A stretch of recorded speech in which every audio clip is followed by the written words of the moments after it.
Siya bangin sedang ya kani ka video ngashko aban kerpa je pi boro bapinya follow ya kani ka Instagram account ko jongi namar kibun ki baong ba kim juyo ya ka notification ha ka YouTube ko jongki ladangi upload ya ki videos te ha kani ka Instagram account ngi pentep bai ya ki followers ki jongi ladangi upload ya ka video ka bathamai ha kini ki stories ngi shit pentep bai ba ngila upload ya ka video ka bathamai mar sendap upload ha ka YouTube ngila bu ikini ki stories padru pila ban klik ya kani ka link ke badan ha kani ka story bat sa klik biang ya kate ka link ke badan hajrong bat kansa pau ben shaka YouTube bat pinsi ya kani ka video ke bathamai tes ko ba follow ya kani ka Instagram account ko jungi kanang ba pinum do iki videos ki binga upload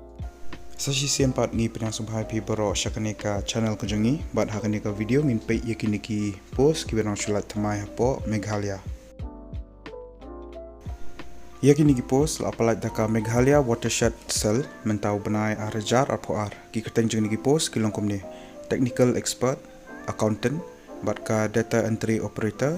lane multitasker kalas date lane ka tarik bakhadu wapilaban submit ki applications kade haus tarik benai Jun arajar apo ar.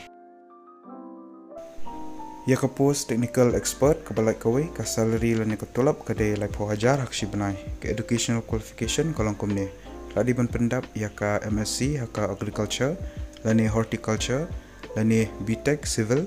lane post graduation haka management lane master degree bat pide rubandan ka specialization haka GIS. Ya ka post accountant ka balai kawe ka salary lani ko tolap kade khatsan hajar hakshi benai ke educational qualification kolong komne ladi ban pendap ya ka MCom lani ka BCom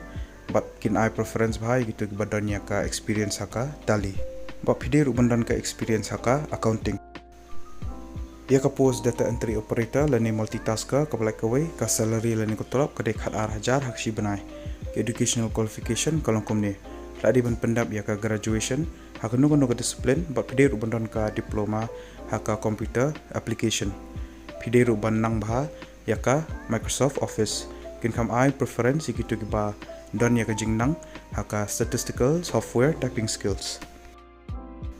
ki candidates ki belong eligible bagi buku ban apply yakini ki post pihak ban submit ya ka application haka standard form badru ya ka resume ka jongpi ki attested testimonials jongka age academic qualification experience certificate ka SC nilani ST certificate bat artali ki passport size dur shaka office jongka district watershed cell com data center East Khasi Hills Shillong shwalani haka shpotrik benai Jun arajar arpo ar